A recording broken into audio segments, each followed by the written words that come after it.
La France endeuillée par la plus grave catastrophe routière depuis 33 ans. Nous retrouvons immédiatement sur place l'envoyé spécial de la chaîne française M6, Julien Ababou. Julien, bonjour. Bonjour. Alors Julien, que s'est-il passé ce matin à Puisseguin ?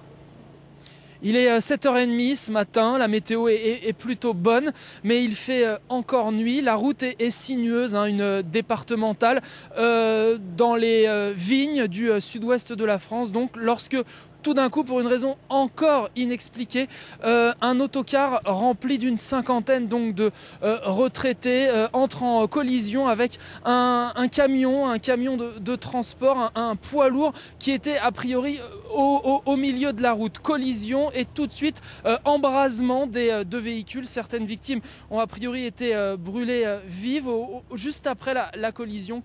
Alors l'émotion est intense. Les plus hautes autorités françaises sont sur place ou vont s'y rendre ?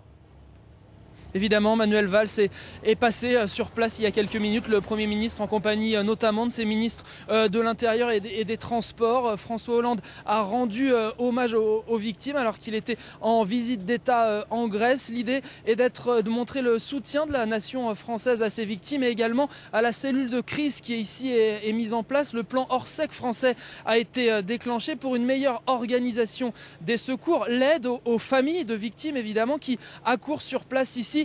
On peut l'imaginer énormément choqué. Et puis, dernier pan, sans doute, l'enquête qui a été ouverte ce matin, savoir comment cette collision a pu se dérouler, comment ces deux véhicules ont pu s'embraser et causer autant de victimes.